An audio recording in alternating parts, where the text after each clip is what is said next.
উত্তরপ্রদেশ মধ্যপ্রদেশে গিয়ে আমাদের এখান থেকে যারা কাজ করতে যায় তারা যখন বাংলায় কথা বলে বলে যে এটা বাংলাদেশি। কারণ ওই পাশের রাষ্ট্র বাংলাদেশ, ওইখানকার মানুষ যে ভাষায় কথা বলে, আমি উদয়ন গুহ সে ভাষায় কথা বলি, আমাদের হিপি সে ভাষায় কথা বলে, আমরা হয়ে গেলাম বাংলাভাষী বাংলাদেশি। আমরা পরিষ্কার করে জোর গলায় বলি আমরা হচ্ছে বাংলা ভাষী, বাংলায় কথা বলি, আমরা বাংলাদেশি নয়। এ কথাটা মাথায় রাখতে হবে। আমি বাংলায় কথা বলি বলে আমি হয়ে গেলাম বাংলাদেশি, আর গুজরাটিতে কথা বলে বলে আমাদের নরেন্দ্র মোদী হয়ে গেল ভারতবাসী। এটা হতে পারে না।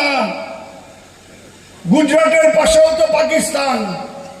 তাহলে গুজরাটিতে কথা বলার কারণে, হিন্দিতে কথা বলার জন্য আমি যদি বাংলায় কথা বলার জন্য বাংলাদেশি হই, তাহলে গুজরাটি হিন্দিতে কথা বলার জন্য নরেন্দ্র মোদী কেন পাকিস্তানি হবে না?